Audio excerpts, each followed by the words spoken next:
Olá meninos, como é que vocês estão? Espero que estejam bem. Primeiramente eu queria pedir desculpas a vocês, né? Porque eu demorei demais para entregar o material, mas foi porque eu estava com muita demanda e aí era uma função em cima de outra função que acabou tomando todo o meu tempo e eu acabei não entregando o material para vocês a tempo.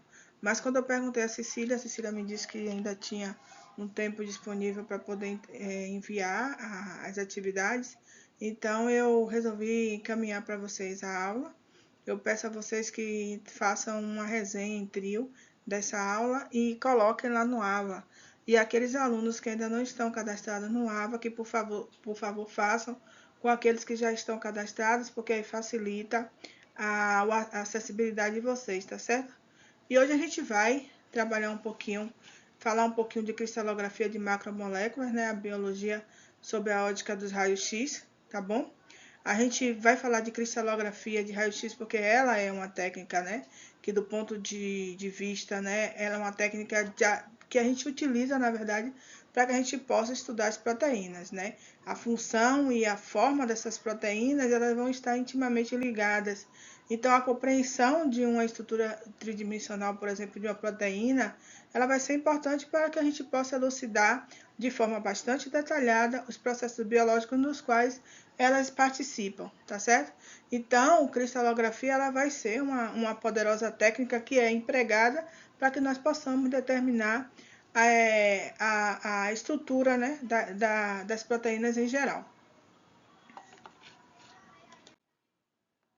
Por isso, a gente, quando a gente pensa em proteínas, né, a gente pensa e entende que proteínas elas vão ser macromoléculas, tá certo? Macromoléculas biológicas que, na verdade, vão constituir um maquinário metabólico e que vai ser responsável pela manutenção da vida. Então, a gente vai ter inúmeras funções cumpridas por essas moléculas, que vão desde as mais simples, como, por exemplo, a composição de estruturas celulares, até aquelas que nós consideramos mais complexas, como por exemplo, a produção de proteínas no ribossomo. Então, quando a gente fala de proteína, ela vai apresentar quatro aspectos, né? As proteínas que vão ter a estrutura primária, né? Aquelas que vão ter a estrutura secundária, a terciária e a quaternária, tá bom? A estrutura primária, ela vai ser constituída e caracterizada por uma sequência linear de aminoácidos. Você pode ver aqui que a gente tem, por exemplo, a pralina, a lamina, o ácido aspartico, até a gente chegar à valina aqui. E essa estrutura linear, ela vai ser constituída por ligações peptídicas. Então, essa estrutura primária aqui é uma configuração simples, porém não menos importante, porque vai ser dela que vai se derivar todo o arranjo espacial dessa molécula. Então, a partir dela, a gente tem a estrutura secundária. Essa estrutura secundária ela é caracterizada pelo estabelecimento de ligações de hidrogênio, que vai acontecer entre um aminoácido de uma cadeia proteica. Os elementos desse tipo de estrutura mais comuns são as proteínas alfa-hélice, mas também a gente vai ter a presença das folhas betas pregueadas. E a gente tem também a estrutura terciária, que é essa aqui, que tem um formato global, é constituído por uma única cadeia polipeptídica e seu arranjo é um arranjo meio que tridimensional.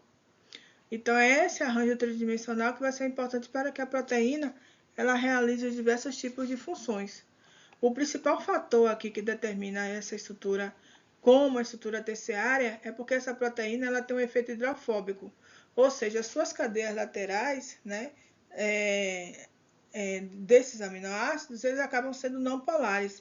E por eles terem essa característica, eles acabam ficando escondidos dentro da estrutura, enquanto que aquelas cadeias laterais dos resíduos polares ficam expostos à superfície e acabam interagindo com o meio, né? E isso faz com que você tenha as interações aí acontecendo. Esse tipo de ligação é um tipo que você vai ter ligação de hidrogênio, que também predomina, né? Porque você tem esse tipo de ligação na estrutura secundária. E geralmente quando a gente fala dessa estrutura do tipo terciária, é uma estrutura que a gente chama ela de uma proteína do tipo enovelada.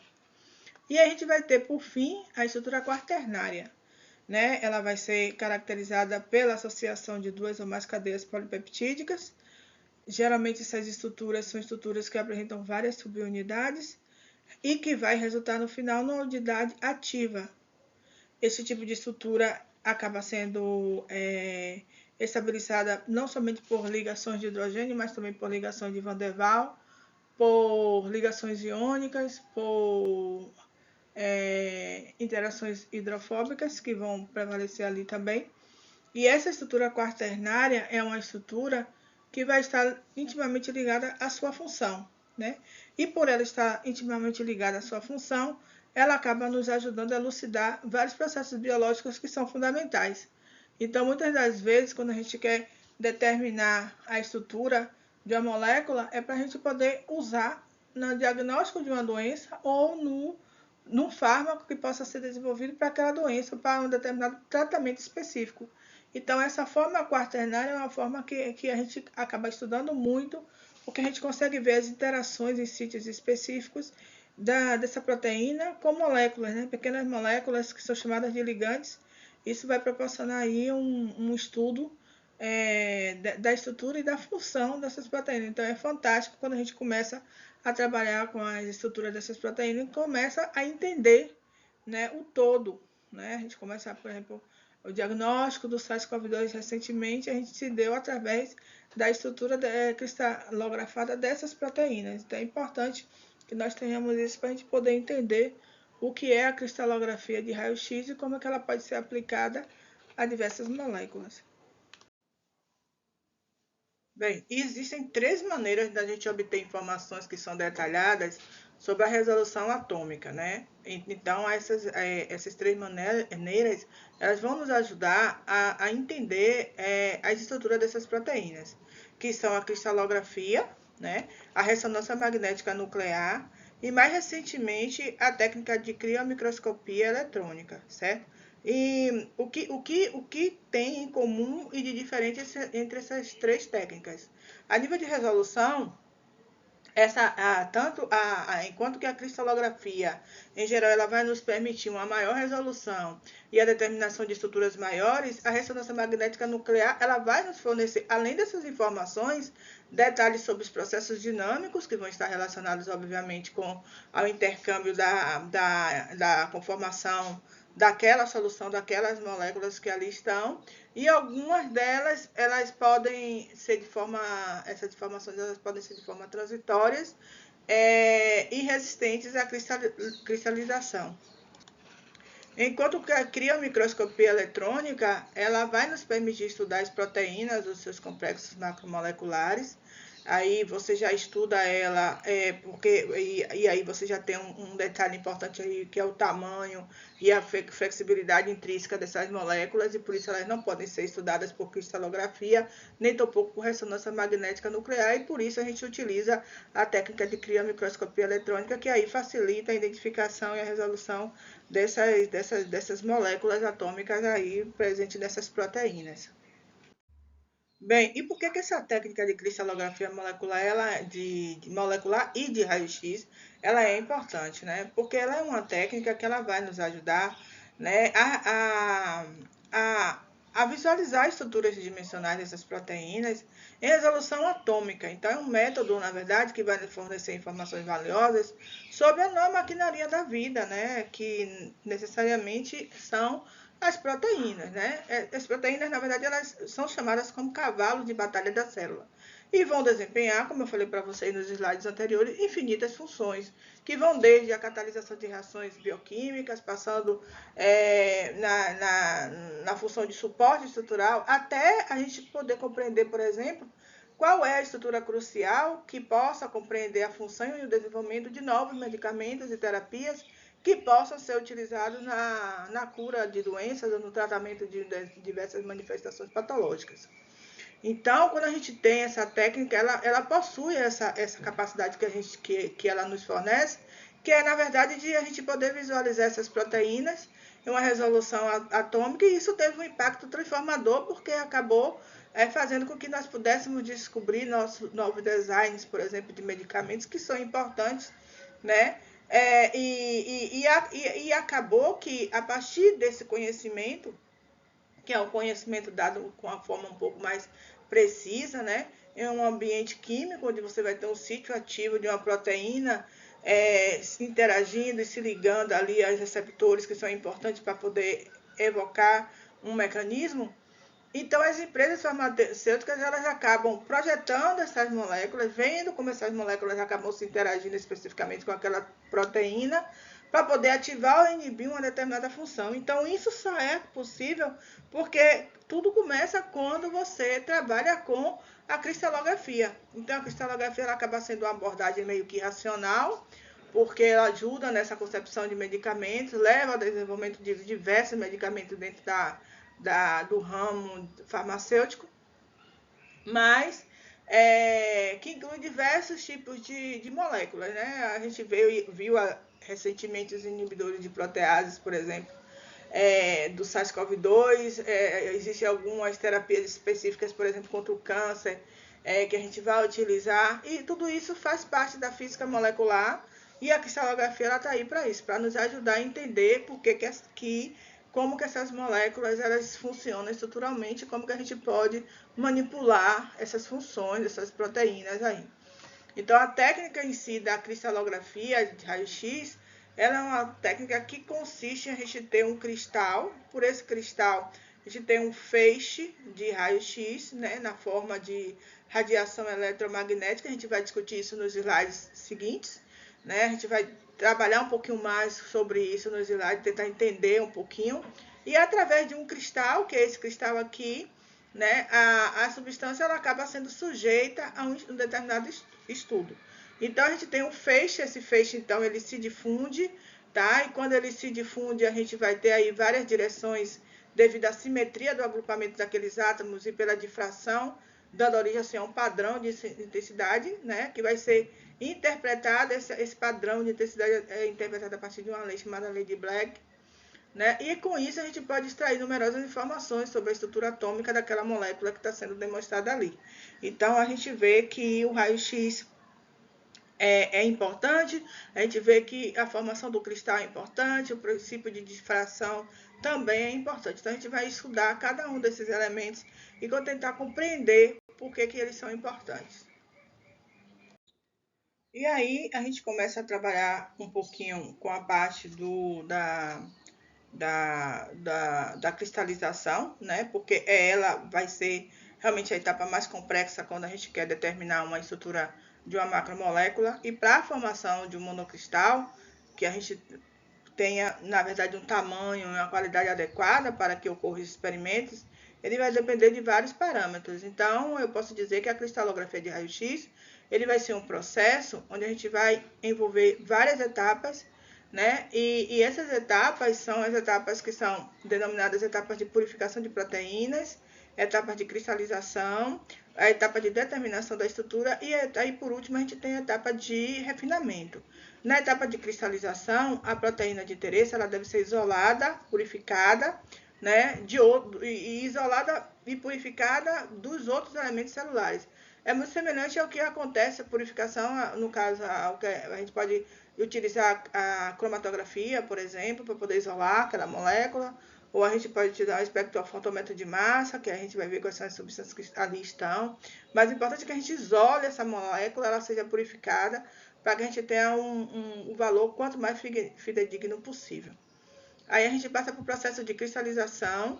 Nesse processo de cristalização, a proteína purificada ela é induzida a formar um cristal, né? A partir de um conjunto que vai ser altamente ordenado de moléculas, e aí a partir desse conjunto ordenado de moléculas, a gente tem um processo necessariamente de cristalização. Não é um processo fácil, que se vocês forem procurar na literatura, você vê que muitas das vezes a gente não consegue formar um monocristal, mas eu vou passar para vocês algumas dicas que vão ser importantes nesse processo.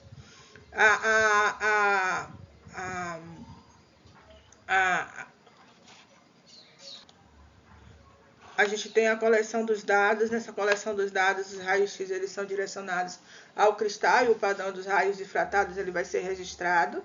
e depois a gente passa por um outro processo, que é o processo chamado de determinação da estrutura, no qual o padrão de difração ele vai ser analisado usando alguns algoritmos matemáticos para construir um modelo de estrutura atômica dessa proteína. E por fim, a gente tem o que nós chamamos de refinamento, onde você tem um modelo inicial e esse modelo ele é refinado para poder melhorar os ajustes aos dados experimentais. E isso vai resultar em uma estrutura tridimensional detalhada, que é a estrutura que nos interessa. Bem, eu gostaria de ressaltar para vocês que cada uma dessas etapas que foram apresentadas aqui, elas são importantes porque você precisa ter um cuidado, um conhecimento meticuloso, pois a qualidade dessa estrutura final, ela vai ser altamente dependente da qualidade dos cristais e dos dados coletados, né?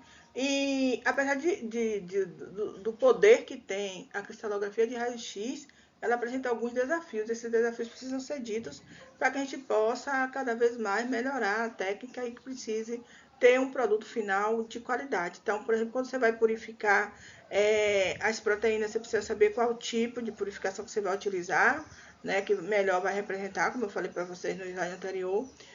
A composição e o pH daquela proteína para ser purificada precisa ser levado em conta também, porque quem trabalha com cromatografia sabe que isso é de importante valor, porque para cada local que a proteína está atuando, ela tem um pH específico.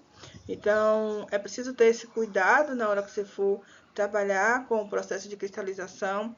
A concentração salina, a gente vai conversar disso daqui a pouquinho, também vai ser importante dentro desse contexto. Temperatura do ambiente também. Então, você precisa ter um ambiente bastante refrigerado para que ocorra todo o processo e todo o controle disso. Então, toda vez que você for trabalhar com cristalografia, você precisa verificar todos esses parâmetros para que seu trabalho não seja em vão. Então, é inquestionável a importância que tem a cristalografia nas nossas vidas, no sentido de que ela é importante para a gente poder realmente detectar as estruturas, né, as proteínas na sua forma estrutural. E a importância que ela tem quando a gente fala dos aspectos biológicos, mas apesar desse poder, né, resolutivo que tem o exame de cristalografia, ele apresenta, obviamente, como qualquer outra técnica, seus desafios. Uma delas é a obtenção do cristal de alta qualidade, né, porque costuma ser um grande gargalo a gente poder obter esses cristais, porque nem todas as proteínas elas vão se cristalizar imediatamente. Além disso, assim como as outras técnicas, por exemplo, quando eu fui fazer a espectrometria de massa, eu precisei de uma concentração bastante significativa de proteínas. E nesse caso, para a cristalografia também não vai ser diferente. A gente vai precisar ter uma grande quantidade de proteína, porque é a partir dela que a gente pode ter uma boa resolução. Porque se a gente não tiver uma quantidade tão boa o suficiente para a gente poder fazer a cristalografia, vai ser difícil a gente produzir certos tipos de cristais, tá certo? Outra questão que é importante aí, que precisa ser dita, é que aspectos dinâmicos dessa proteína, como por exemplo as mudanças conformacionais e a flexibilidade, também podem ser difíceis de capturar com estruturas cristalinas estáticas. Então, são coisas que infelizmente a gente precisa ter em mente antes de a gente começar a trabalhar com cristalografia, para que a gente não comece a iniciar, vá para o laboratório específico e não tenha esses parâmetros bem pré-determinados. A primeira fase, né, para a formação de um cristal é o que nós chamamos de crescimento, né? Então, o crescimento de um cristal, de uma proteína, ela vai começar a partir de uma solução que nós chamamos de uma solução super saturada da macromolécula. Essa solução ela evolui termodinamicamente, né, de forma estável. Nesse caso aí, essa proteína ela vai ser fracionada entre duas fases, né? A fase sólida e a fase que nós chamamos de solução. Você vai ter aí um tempo necessário para que ocorra um equilíbrio e que esse equilíbrio ele seja atingido até a grande influência sobre o resultado final. E isso pode ir de um simples precipitado amorfo até um microcristalino, podendo ultrapassar para grandes monocristais, que é o que vai nos interessar, tá certo? A gente ainda tem a precipitação da proteína, que é importante, né? Ela entra em um estado de supersaturação. Isso se dá por condições do meio, como por exemplo a concentração da proteína, a concentração do agente precipitante, que vai ser importante também, a temperatura, né, as forças iônicas que regem aquela solução, aquelas interações que estão ocorrendo ali, o pH, como eu falei para vocês, entre outros elementos que podem ser importantes para o processo de crescimento desse cristal, como um todo, tá certo? A cristalização, ela começa com uma fase chamada de nucleação, né? Ela é conhecida como a fase de formação dos primeiros agregados ordenados. E ela acontece logo após aquela fase que a gente denominou anteriormente, que é a fase de crescimento. Então, para que ocorra a nucleação, a gente vai requerer de um estado de supersaturação maior do que aquela que foi requerida para a fase de crescimento, tá certo? E se nós considerarmos que uma proteína, quando ela está dissolvida em um tampão, por exemplo, nessa situação, para que uma proteína ela seja levada a formar cristais, é necessário que essas moléculas proteicas sejam dissolvidas em uma determinada solução e que elas sejam trazidas a uma situação onde essas moléculas elas estejam bem próximas umas das outras. O que nós podemos fazer para levar essa proteína a essa situação é que nós podemos, por exemplo, aumentar a concentração dela, tá certo? Se a gente aumenta a concentração dessa proteína, ou se, por exemplo, a gente aumentar a concentração do sal, que está presente naquela solução onde aquela proteína ela está mergulhada, a gente pode trazê-la a uma região de supersaturação de uma forma lenta, né? Isso vai fazer com que, por exemplo, nessa região de supersaturação, a gente tenha moléculas de proteínas que estejam próximas umas às outras e que, nesse caso, né, por elas estarem, como é que se diz, próximas umas às outras, elas são mais favoráveis ao aparecimento dos primeiros cristais, né, dos primeiros amorfos cristalinos que podem estar sendo formadas ali naquela solução. E aí, quando a gente pensa nesses microcristais, propriamente dito, esses cristais eles vão servir, né, de base para o crescimento dos cristais maiores. Então, são exatamente esses cristais maiores que vão nos interessar, porque é a partir deles que nós vamos ter os cristais com tamanho ideal para que nós possamos realizar a cristalografia de raio-x. Então, para a gente poder entender esse fenômeno de nucleação, a gente precisa primeiro entender como é que ocorre essa solubilidade dessa macromolécula biológica. Então, a gente pode ter solubilidades abaixo e acima de 5 molar, né, mol, e aí de 5 não, de 0,5 mol, tá certo?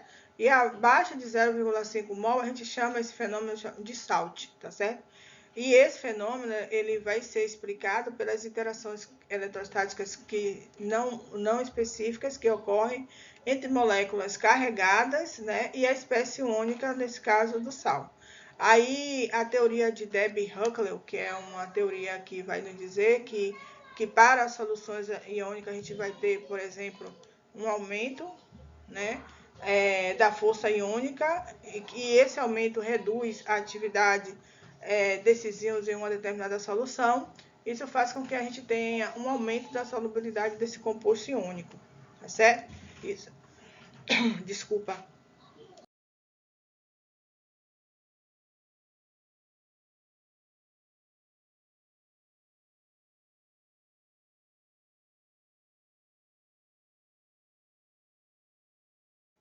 Uma forma alternativa que a gente pode utilizar para a gente poder tratar esse fenômeno é considerar o SALT como um resultado de competição entre os grupos carregados na superfície da macromolécula e os íons em solução. Então, na ausência de um íon no solvente, essa macromolécula ela precipita devido à atração eletrostática entre as cargas opostas em diferentes partes da macromolécula.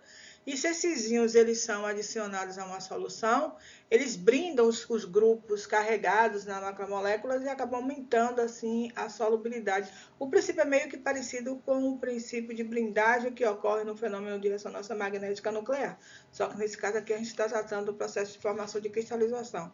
Grosseiramente falando, é um processo meio que parecido, mas não iguais, tá certo? É o processo de blindagem que ocorre entre esses grupos, né, de compostos. E outra forma de precipitar a macromolécula é pelo fenômeno onde a gente vai adicionar sal, que a gente chama de salt out.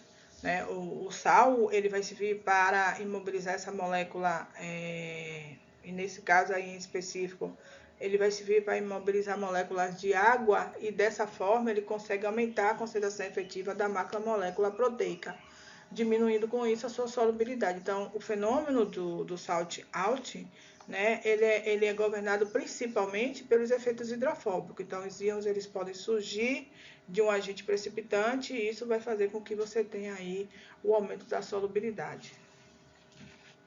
Nessa figura aqui, típica, a gente tem a curva de solubilidade de uma proteína e essa curva ela vai ser dada em função da concentração do sal em qualquer parâmetro. Então, você vai ter aumento ou diminuição das concentrações do sal, a menor que 0,5 mol ou maior que, aí você tem um processo, obviamente, de nucleação, que é o aparecimento dos primeiros cristais, né? Isso vai se dar por salting com diminuição ou salt out com aumento dessa solubilidade.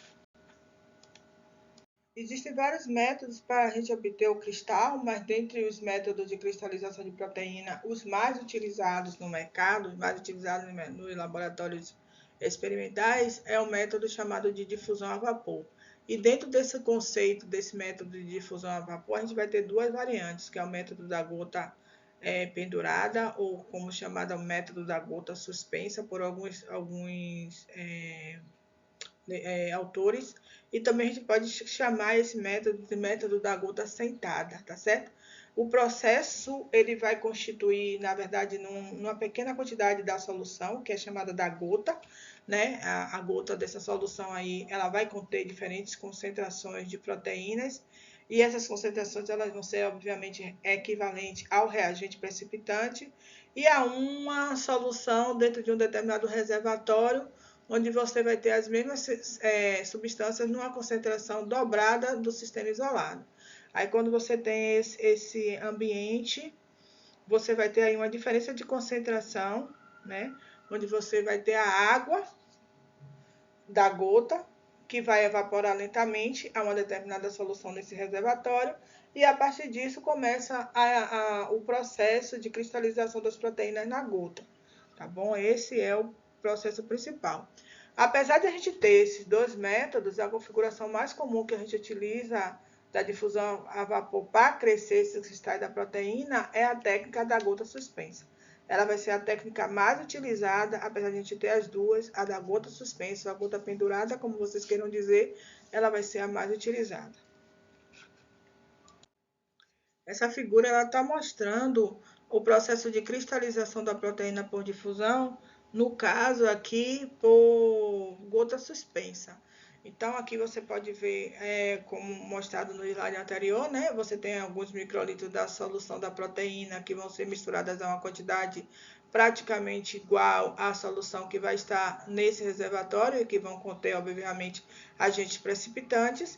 Você vai pegar uma gota dessa mistura e vai colocar em uma lâmina de vidro que cubra ali aquele reservatório, tá certo? Nessa mistura, você vai ter a relação proteína precipitante com uma gota menos concentrada do que aquela solução que vai estar no reservatório. No reservatório, você vai ter uma mistura de proteínas com solução reservatório. Nesse caso aí, você vai ter numa proporção 1 para 1 na gota. Então, você terá água, só que essa água ela evapora da gota para dentro do reservatório, tá certo? O equilíbrio, então, ele prossegue até que você tenha aí a difusão das espécies voláteis, nesse caso água, solvente orgânico, até que a pressão do vapor na água ela se iguale àquela do reservatório. E como resultado, obviamente, a gente vai ter aí as concentrações de ambos, tanto da proteína como dos agentes precipitantes, aumentando lentamente até formar a gota, né?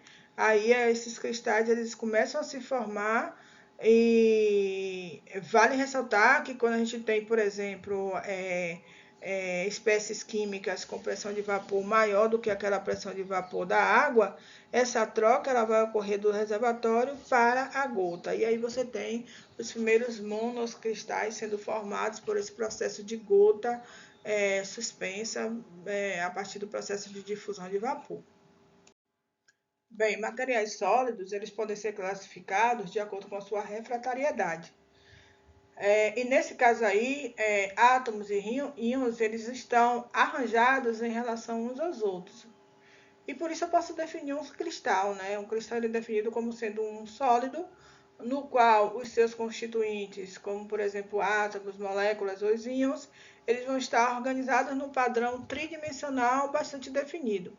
Então, quando a gente fala que a gente tem um material cristalino, eu posso definir aí esse material cristalino como aquele no qual a gente tem átomos que vão estar situados em um arranjo.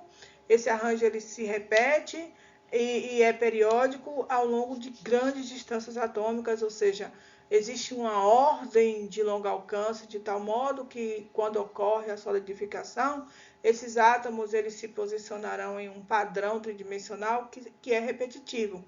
Ou seja, cada átomo ele vai estar ligado a um átomo vizinho mais próximo, e isso é que vai fazer com que nós tenhamos aí a formação do cristal propriamente dito. Então, quando a gente vai falar de cristal, a gente já entendeu que a gente precisa ter essas estruturas altamente ordenadas, a gente precisa ter uma alta resolução e precisamos ter principalmente precisão na posição desses átomos para que nós possamos ter uma leitura eficiente daquela estrutura, daquela proteína que está sendo avaliada ali. A estrutura cristalina dos minerais ela vai ser dada pela repetição periódica no espaço tridimensional. Então, você tem uma unidade fundamental, que é uma célula unitária, tá? E ela vai ser constituída por um conjunto de átomos ou por um conjunto de íons, tá certo? Então, essa célula aqui, ela é constituída por átomos ou por íons. E eu posso dizer que o cristal, ele vai ser formado por unidades básicas chamadas de paralelepípedos, tá bom? E que vão ser, obviamente, essas células, né? Que são paralelepípedos que se repetem num determinado espaço por simples translações ao longo de 3 eixos. Então, quando você tem essas células únicas, você tem a determinação da configuração de uma célula unitária, que vai possibilitar determinar a estrutura total daquele cristal que está sendo formado ali. Então, essa célula ela acaba tendo origem, né, em 3 eixos, a partir do qual você vai ter posições de cada átomo e que podem ser definidas por 3 vetores e, nesse caso, 3 ângulos. 3 vetores, nesse caso, A, B e C, e 3 ângulos, alfa, beta e gama. Tá certo? Se a gente considerar, por exemplo, por hora, o conteúdo de cada célula unitária, o cristal ele pode ser visto por uma rede de pontos que vão ser derivados, que são essas redes aqui, né? E essas redes de pontos, né, derivados de determinadas vértices dessas células unitárias, e dentro de cada uma dessas células unitárias vai poder existir um ou mais conjuntos de moléculas que são equivalentes e que estão relacionadas entre si por operações de simetria, tá certo? E aí você tem várias combinações que você pode gerar por essas rotações que são geradas aí nesses átomos. Por exemplo, você pode ter combinações de 60, 90, 120 ou 180 graus e diferentes translatações, tá certo? De um sexto, um quarto, um terceiro, um meio desse eixo aí que pode ser gerado, tá bom? Isso é importante porque esse tipo de operação ela pode possibilitar, por exemplo, a subdivisão dessa célula unitária em regiões menores e equivalentes, que são denominadas aí, nesse caso, como a gente tem essas subdivisões, de unidades assimétricas. E a partir exatamente dessas unidades assimétricas, a gente pode formar aí e avaliar esses diferentes tipos de monocristais que são importantes aí nos processos biológicos de diversas moléculas. Esses cristais, né, que são os cristais que nos interessam e que são denominados aí como os cristais de macromoléculas biológicas, eles são diferentes dos cristais de pequenas moléculas e eles acabam se diferenciando por vários aspectos. Né? Eles se diferenciam pelo tamanho, por exemplo, você vai ter aí cristais de macromoléculas normalmente bem menores, dificilmente eles acabam excedendo 1 micrômetro cúbico de volume. Uma outra diferença importante é que esses cristais eles são bem mais frágeis e por isso eles possuem alto conteúdo de solvente. A fragilidade desses cristais, por sua vez, acaba incumbindo incumbindo ou gerando interações bem mais fracas entre as macromoléculas biológicas dentro daquela rede cristalina, e aí, por isso, você acaba tendo também um alto conteúdo desse solvente nesses cristais, né? Uma quantidade de solvente que vai de 20 ou até mais de 75% daquela solução que está sendo ali preparada, aquele monocristal. E por essa razão é que esses cristais eles devem ser mantidos em um ambiente saturado de solvente, porque do contrário você vai ter a desidratação, né? E essa desidratação ela conduzirá à quebra dessas ligações fracas e, consequentemente, à destruição desses cristais. E não é isso que a gente quer, né? A gente tem também um alto conteúdo de solvente, tá certo? E esse alto conteúdo de solvente tem, obviamente, consequências úteis, porque os canais de solvente de cristais de macromoléculas biológicas eles acabam permitindo a difusão de pequenas moléculas. E essa é uma propriedade que vai ser usada no processo de preparação desses derivados isomorfos e dos complexos binários da proteína e do ligante. Uma outra elemento que caracteriza que vai ser importante nesse caso aqui são as grandes dimensões de uma célula, tá certo? Que quando a gente compara quando a gente compara, né, com as dimensões de células unitárias das pequenas, elas são bem maiores. Então isso facilita também o estudo de cristalografia. Aqui são os diferentes cristais que a gente pode encontrar, que a gente pode formar, né? E esses cristais de macromoléculas, essas substâncias amorfas que são encontradas nas substâncias, nas espécies biológicas, vão ser importantes aí para a gente poder compreender, tá certo? Então a gente já entendeu agora o que são monocristais, então a gente, quando a gente fala cristalografia de raio-x por difração, por exemplo, a gente precisa entender o que seria esse raio-x e o que seria essa difração. Então a gente começa trabalhando um pouquinho e falando um pouquinho do que seria esse raio-x, né? Então, como eu falei para vocês, a gente tem cristalografia de proteínas, a gente vai ter aí o processo, né, de difração, a gente vai ter o raio-x, e para a gente poder entender melhor como é que isso tudo funciona, precisa entender o que é um espectro, né? Um espectro eletromagnético, tá certo? Quando a gente fala de espectro eletromagnético, é um conjunto de ondas, tá certo? Que são organizadas de acordo com sua energia, de acordo com a sua frequência, de acordo com o seu comprimento de onda. Quando a gente fala de onda, obviamente a gente tem picos maiores, né, de amplitudes maiores, a gente tem picos de amplitudes menores. E quando a gente fala de ondas, a gente tem que falar de suas ondas, seu pico máximo, estão nas cristas, e seu pico mínimo, que estão no vale. E apesar de você ter esse espectro, né, e vários espectros aqui podem ser vistos a olho nu e outros não, esses espectros eles são sensíveis a um determinado campo. Então, quando a gente tem, por exemplo, um raio de ultravioleta, a gente vai ter ali raios que podem ser visíveis ao nosso olho, que tem raios que não são visíveis, mas que são importantes, como, por exemplo, as radiações ionizantes. Nesse caso aqui, a gente vai ter dois tipos de radiação ionizantes que vão nos interessar. As radiações do tipo gama e a radiação do tipo X, tá? Só que a radiação que vai nos interessar para o exame de cristalografia é os raios X, que vão ser importantes aí dentro desse contexto, tá certo?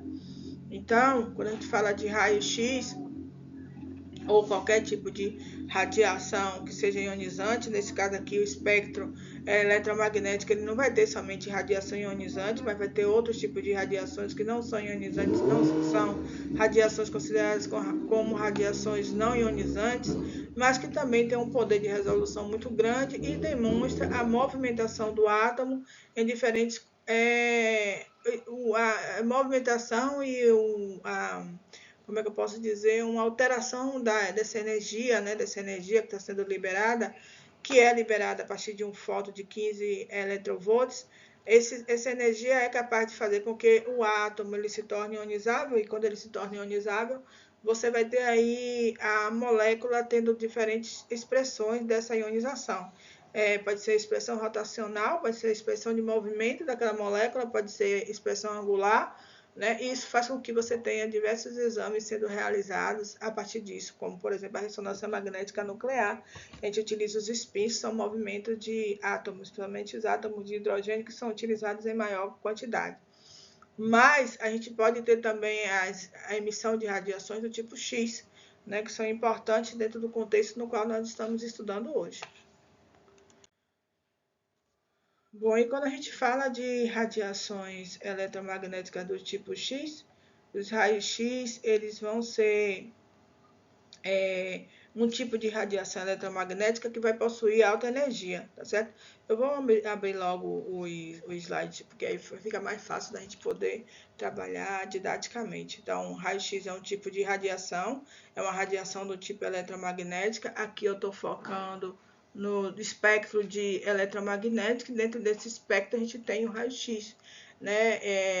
E aí o raio-x ele vai apresentar níveis de energia que varia de 200 eletronvolts a 1.000 eletronvolts, né? E isso faz com que esse raio-x, né, sejam produzidos através de feixes de raios catódicos, que hoje a gente conhece como elétrons, né, que apresenta alta energia e ele é desacelerado pela colisão de um alvo metálico. Então, quando você tem um tubo fechado a vácuo e você tem essa energia sendo emitida, você tem elétrons sendo excitados. Esses elétrons, então, que são excitados, eles acabam acelerando, e essa aceleração faz com que você tenha aí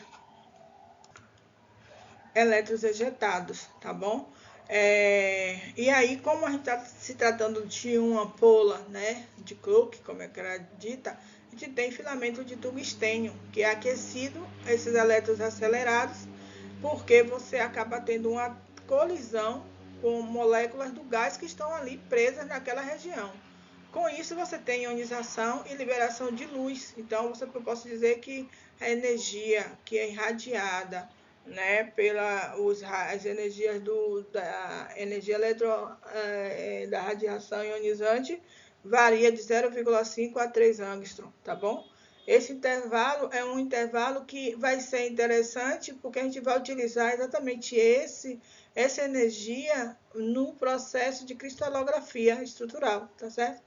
Porque esses comprimentos eles acabam sendo semelhantes a distâncias interatômicas que vão ser analisadas aí nesse processo, tá bom? E aí, quando a gente fala de raio-x, a gente tem vários tipos de raio-x que são estudados e que nos interessam, mas nesse caso aqui a gente vai ter duas que nos interessam bem mais, mas aí a gente precisa falar também que a gente tem outros tipos de raio-x, né? Mas nesse caso aqui a gente só vai focar no raio-x de característico e no raio-x de frenamento, tá certo? Primeiro é esse raio-x aqui chamado de raio-x de característico. O raio-x de frenamento, agora consegui passar, ele vai ser uma perda de energia cinética que vai ser dada por frenamento ou por freio, né? Você tem aqui, ó, um elétron sendo incidido, esse elétron é atraído pelo núcleo alvo, ele sofre um desvio dessa trajetória, tá vendo? Você tem um freio, você tem uma desaceleração desse elétron, né? Então ele entra em contato com o núcleo, no átomo, e ele acaba sofrendo esse desvio e libera energia na forma de raio-x também. Então é uma das energias também importantes aí dentro desse contexto. Uma outra coisa que a gente tem que entender quando a gente vai falar de raio-x é a questão da interação desse raio-x com a matéria, que vai nos interessar no processo de cristalografia.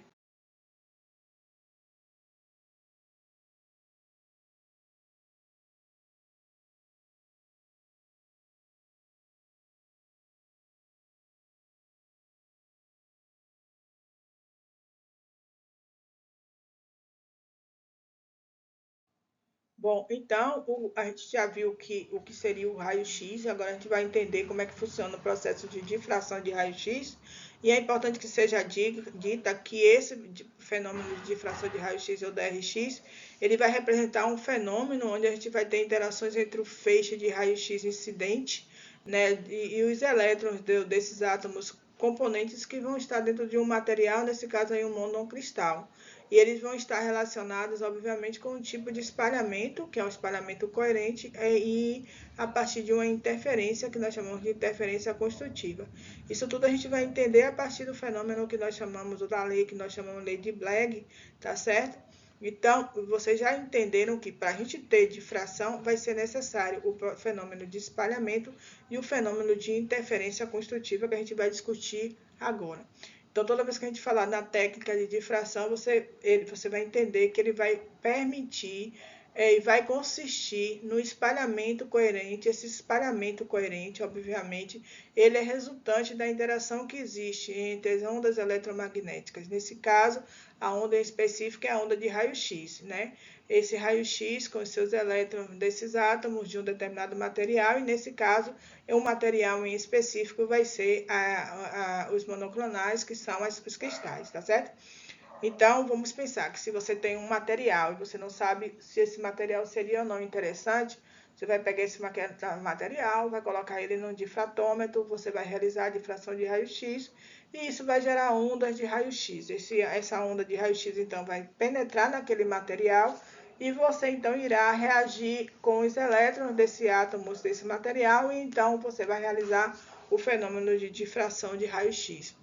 Só que para que essa difração aconteça, é necessário que nós tenhamos tanto o espalhamento desses elétrons coerentes, que vão ser importantes, como a interferência construtiva. Então, primeiro, espalhamento coerente, vocês já sabem como é, que a gente viu nos slides anteriores, que a gente tem dois tipos de raios X, que são importantes para esse processo de cristalografia, que é o raio-x coerente, o raio-x de frenamento ou de freio, como vocês queiram falar. E o de interferência, é preciso que a gente tenhamos agora uns conceitos que são legalzinhos, e que para vocês poderem entender melhor o que seria uma onda, uma interferência construtiva. Observe que você tem aqui ondas, como eu falei para vocês, com picos de cristas, né?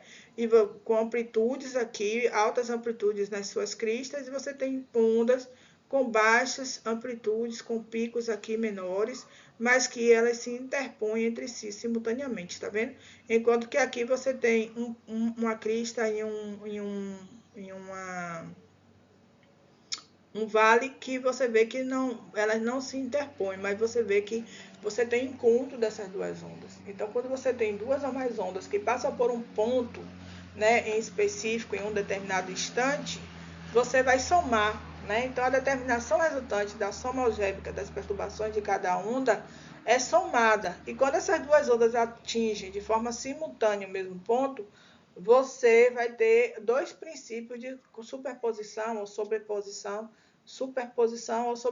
como eles costumam colocar nos livros. Então, quando você fala de uma onda construtiva, ela seria o somatório de dois vales ou de duas cristas, resultante dessa amplitude ou desse pico de onda, que vai ser igual à soma das amplitudes que foram geradas. E quando você diz que uma onda é uma onda destrutiva, é porque essa onda, você tem aqui uma crista em um vale, e você tem aí o pico dessa crista, o pico desse vale, diferentes, e você vai ter diferentes somas de amplitudes. Mas você consegue também, quando essas duas ondas se encontram, calcular de forma algébrica esses dois pontos, tá certo? Então, quando você fala da onda, do processo de difração, é justamente a combinação desses dois fenômenos, o fenômeno de espalhamento e o fenômeno de interferência construtiva. E aí, quando os fótons de raio-x de um mesmo comprimento de onda, que foram espalhados de forma coerente, interferem entre si de um modo construtivo, você vai ter picos de difração que você vai poder avaliar e poder caracterizar ali a sua proteína. E é importante porque é justamente a partir dessa técnica, a partir desse princípio, que a gente pode obter informações, né, da composição química, da estrutura dos cristais, do tamanho desse cristalino, da orientação preferida e também da espessura da camada. Então, se a gente admitir, por exemplo, que a gente tem um feixe monocromático, né, de um determinado comprimento de onda, e que esse feixe monocromático, nesse determinado comprimento de onda, ele vai incidir sobre um determinado cristal a um determinado ângulo, nesse caso o ângulo θ, você tem aí o efeito explicativo de uma interação que vai ocorrer, que é representada e explicada pela lei de Blake, certo? Então, nessa figura aqui, ela vem mostrando exatamente isso. Ela representa esse fenômeno da lei de Blake, onde a gente tem aqui n vezes lambda vezes 2 vezes d seno do ângulo θ, onde o ângulo θ ele vai corresponder ao ângulo que vai ser medido dos feixes incidentes que são determinados pelos planos dentro do cristal. Você tem lambda, que é o comprimento de onda, e d, que é a distância que é gerada entre os planos do átomo, e n, que é a ordem da difração, tá certo? Esse fenômeno aqui ele vai ser registrado por instrumentos, geralmente os instrumentos tradicionais que vão medir esse fenômeno são o difratômetro, e a partir do método em pó. A gente tem também as câmeras monoclonais, só que essas últimas atualmente com o seu uso restrito, por causa de situações específicas. No caso, a gente não consegue determinar os parâmetros cristalográficos tão precisos, né? E principalmente aqueles que nos interessam para análise mesmo da cristalografia. Então, agora que a gente já conhece o princípio do raio-x, da difração e a formação dos cristais, a gente vai só dar uma pincelada aqui, falando que você tem uma fonte de raio-x que vai emitir uma determinada radiação. Essa radiação ela vai atravessar uma amostra onde você tem uma proteína, tá certo? Essa proteína ela vai sofrer o que nós chamamos de difração, e aí você tem um anteparo que vai estar posicionado aí frente a essa amostra, que vai captar os raios que vão ser desviados da sua trajetória, tá certo? Aí quando você tem esses raios, você tem emissão de energia que vai estar associada ali.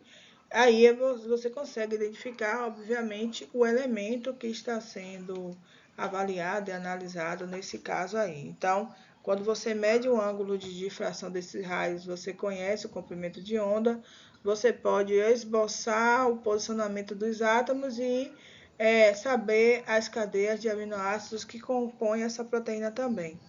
Eu preciso falar para vocês que quando a gente tem esses cristais de macromoléculas, eles estão ali diante dos raios-x, né, eles acabam sendo muito sensíveis. E muitas das vezes é necessário que a gente utilize vários tipos de cristais para que a gente possa obter um conjunto de dados que seja necessário para a gente poder prosseguir para os próximos etapas, os próximos passos nesse caso. Tá certo? Então, a cada coleta que a gente fizer, deve ser feito o resfriamento do cristal, né?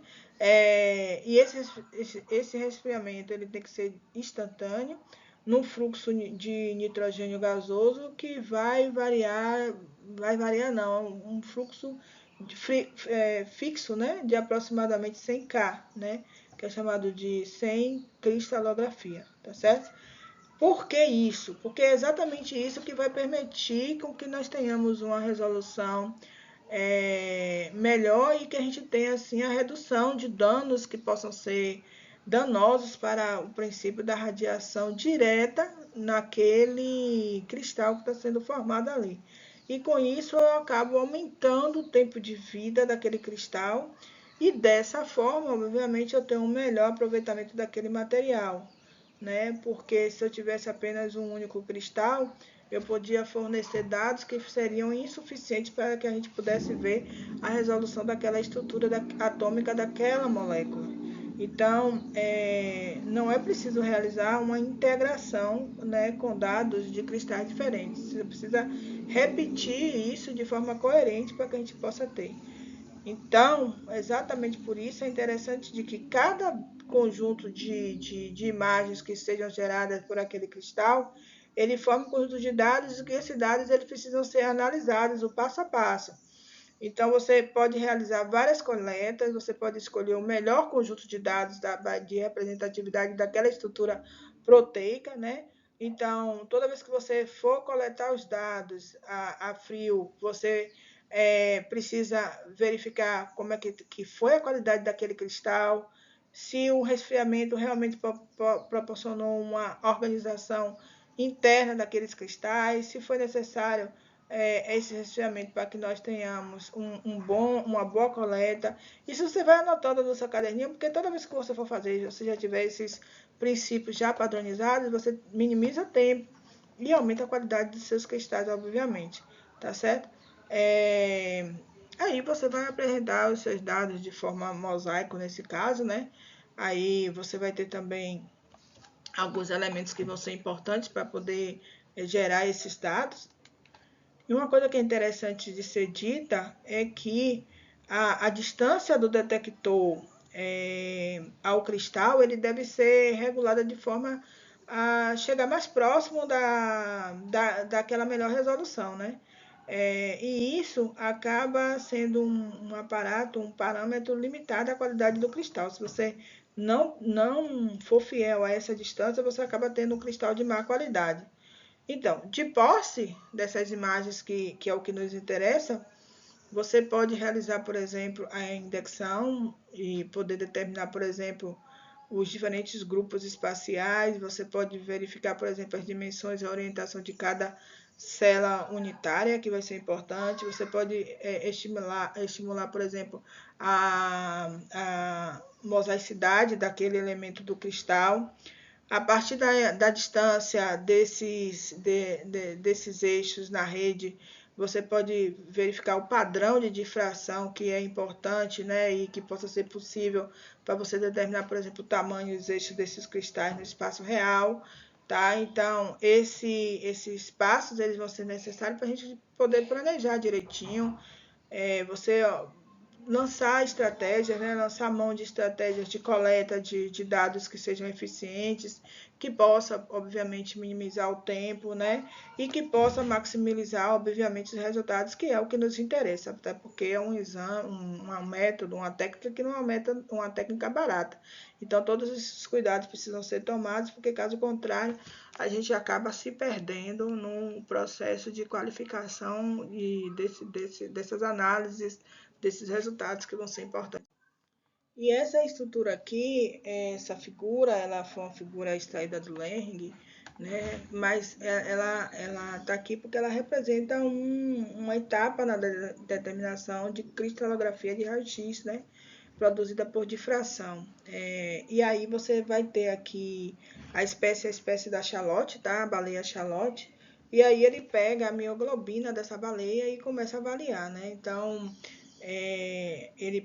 em A aqui você tem um padrão de difração de raio-x, né, que foi gerado a partir desse cristal da proteína. Em B você tem os dados que foram obtidos a partir desse padrão de difração. Para a obtenção desses dados aqui esses dados foram calculados através do mapa de densidade eletrônica tridimensional que foi gerado, tá certo? Em C você vai ter aqui a estrutura M modelada no mapa de densidade eletrônica, tá certo? E em D, você tem a estrutura completa dessa mioglobina na Charlotte. Então, a estrutura você pode pegar no PDB, tá? Dessas proteínas. Observe que essa proteína aqui está com seu ligante. E é exatamente essas interações que a gente observa por exemplo, docagem molecular que nos interessa. Então, a cristalografia por raio-x é uma técnica que a gente utiliza para a gente poder avaliar a estrutura dessas proteínas. Essas proteínas são depositadas no banco de dados, nesse caso o Protein Data Bank, que é o PDB, e aí a partir disso a gente começa a verificar as interações dessa proteína, dessa molécula em si, quer ver, né, parte dessa molécula proteica, e verificar quais os ligantes, quais receptores que podem interagir nessa relação aqui, nessa interação, que possam vir a favorecer uma inibição, ativação de um determinado mecanismo celular, né? E esses mecanismos possam ser inibidos ou ativados para ajudar na cura, no tratamento de determinadas doenças, patologias como um todo. Bem, se a gente conseguir obter um experimento de difração de raio-x bem sucedido, nós obteremos informações sobre os parâmetros da célula unitária do cristal, né? A gente vai ter aí parâmetros como, por exemplo, parâmetros de rede e de simetria, né? E a gente também vai ter informações sobre, por exemplo, o módulo do fator da estrutura, que é conhecido e chamado como fator de estrutura observado, que são os FOBs. E para cada reflexão de índices também a gente pode também avaliar aí o HKL, que é o índice de Miller, né, que para cada reflexão ocorrendo no processo de difração de raio-x é dado uma direção diferente e a gente começa a, a entender e avaliar esses parâmetros. Então, para a gente poder resolver qual é a estrutura necessária, além da informação dos módulos de FOB, a gente tem também informações sobre o fator da estrutura que é perdida durante o experimento de difração de raio-x, tá certo? Então, é importante a gente ter esses parâmetros, porque são exatamente esses parâmetros que vão nos ajudar a entender cada um dos problemas e como é que a gente pode resolucionar esse problema, né, que está sendo gerado aí.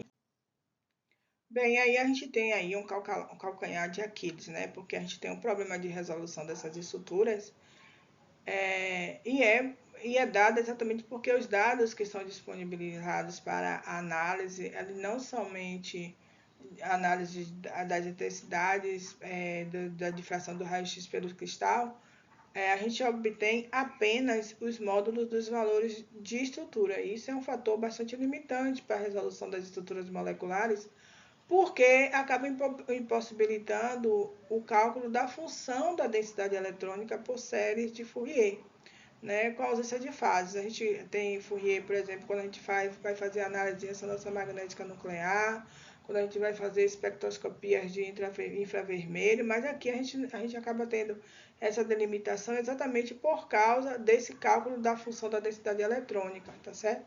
Exatamente por causa dessa limitação que existe. Então, é um problema que é conhecido e é chamado problema das fases.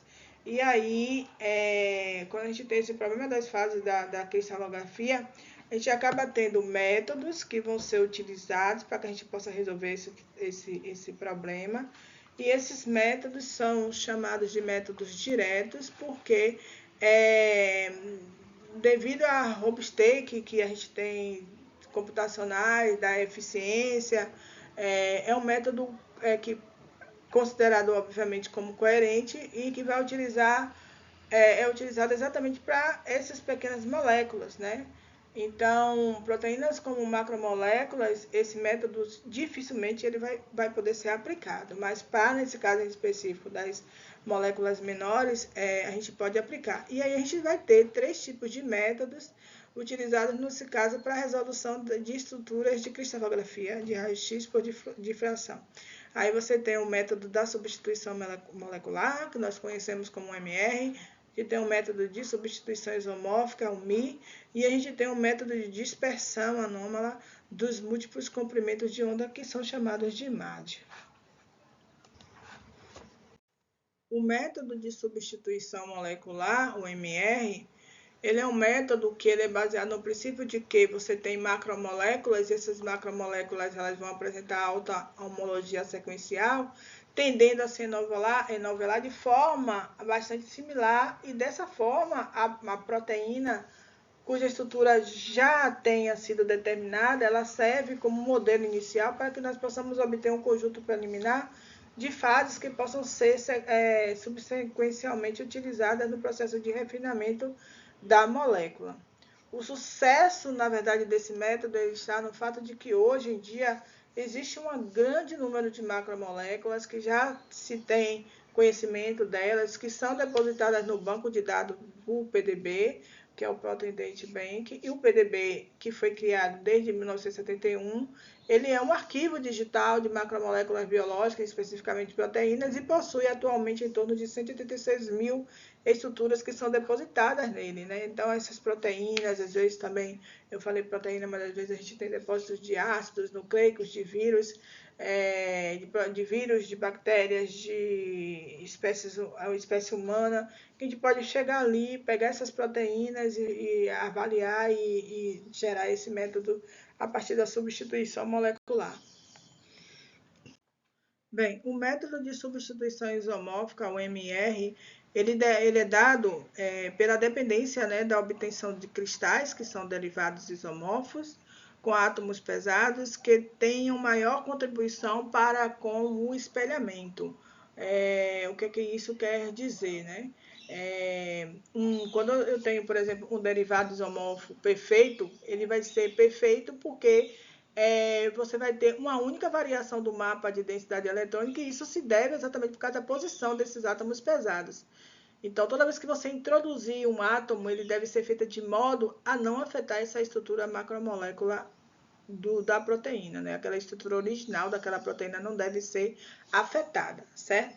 E a gente aí tem o segundo método que é utilizado, que é o método de dispersão, conhecido como método de dispersão anômala de múltiplos comprimentos de onda, que é chamado de MAD.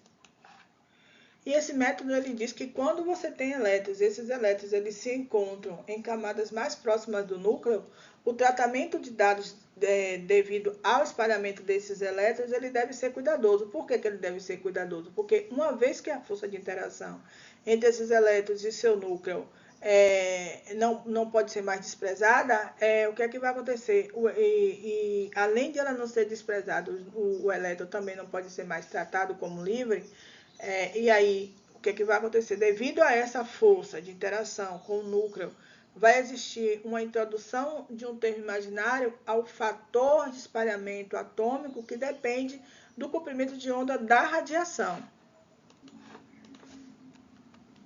E aí, quando a gente pensa nesse princípio aí desse comprimento de onda e dessa radiação, a gente vai ver que quando a gente tem, né, conhecimento acerca da amplitude das fases, isso vai permitir com que você tenha a reconstituição da densidade eletrônica do cristal.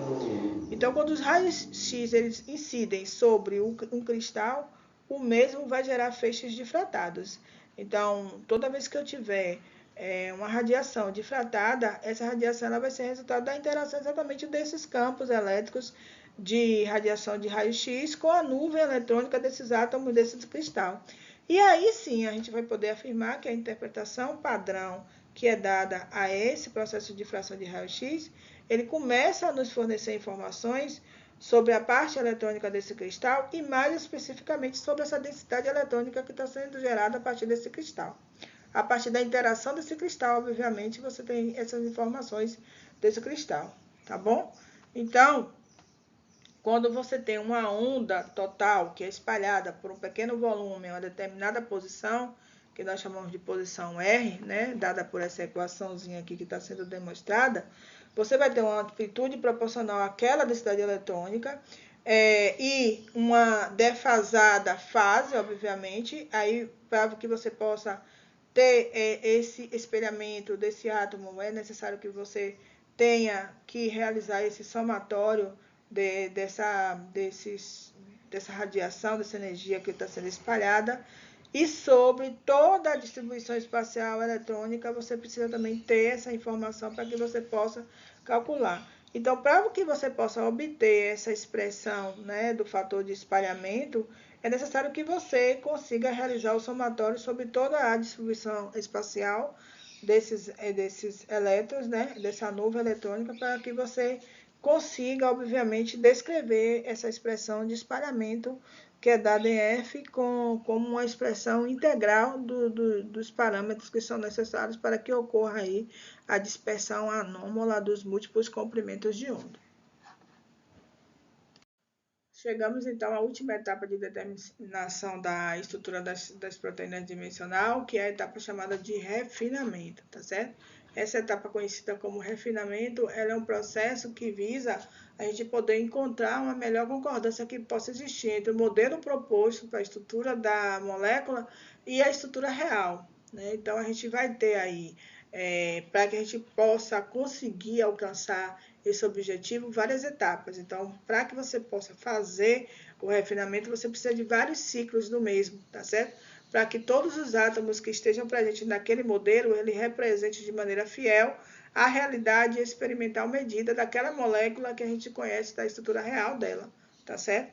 Então, esse processo, né, que você tem, ele vai estar em concordância e deve refletir numa igualdade entre dois fatores que são importantes, que são as estruturas calculadas, que são chamadas de F-calc, e os seus fatores mais próximos possíveis, que são estruturas que são fatores chamados de fatores observatórios, que é o FOB, tá certo?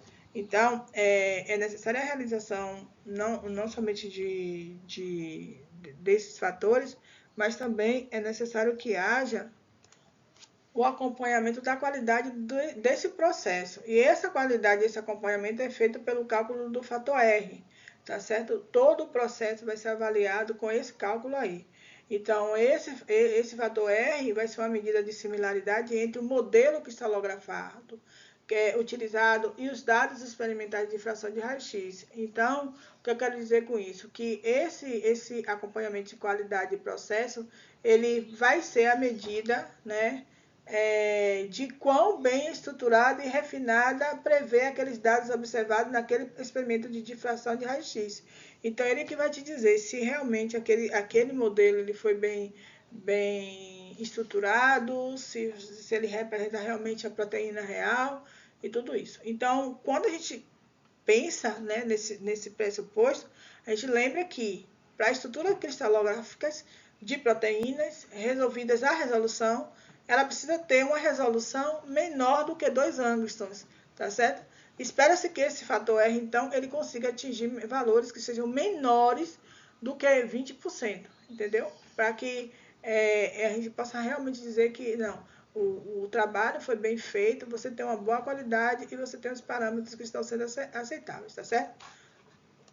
E aí a gente tem mais um detalhe a ser falado aqui sobre esse fator aí de espalhamento e qualidade do processo, é que como esse R ele pode ser minimizado artificialmente, ele pode levar em consideração a redundância dos dados de raio-x, uma pequena porcentagem dessas reflexões que são excluídas no refinamento, elas podem ser utilizadas no conjunto de testes que possam ser calculados com um novo R, que aí não vai ser mais chamado de R, vai ser chamado de R livre. Né? Então, esse R livre ele é isento da minimização artificial. Então, normalmente, o R livre ele possui um valor um pouco mais alto do que o R, e normalmente não excedendo 10% do R para as estruturas refinadas e de alta resolução. Então, isso é importante para poder também manter a qualidade aí de todo o processo que é feito a partir do refinamento da cristalografia. Tá certo? Bem, pessoal, é isso. E aí eu vou trazer aqui para vocês alguns algorítmicos e programas computacionais que você pode utilizar para poder obter essas estruturas tridimensionais dessas proteínas. Aí já entra mais na parte de bioinformática, então isso vai requerer, obviamente, que vocês tenham o conhecimento da bioinformática, dessas ferramentas que vão ser úteis para que vocês possam avaliar cuidadosamente essas estruturas. Geralmente você tem pacotes gratuitos e você tem pacotes pagos também. À medida que você começa a trabalhar com isso, você vai sabendo e conhecendo vários programas que são importantes para você poder trabalhar. Aqui, a priori, eu estou trazendo só a nível de curiosidade mesmo. Você vai ter o XDS, por exemplo, para você começar a trabalhar com a difração de raio-x. As fases iniciais do cálculo você pode fazer com esse programinha chamado Phaser, que é importante também. A estrutura modelada você pode fazer com um programa chamado MR Code também, que é super legal. E finalmente você pode fazer também as estruturas tridimensionais e pode direcionar para esse programa aqui que é chamado de RefMac 5. Macat, na verdade, RefMacat, tá certo? Ou RefMac 5 também, alguns, ou também o Fênix, que as pessoas utilizam muito, tá certo?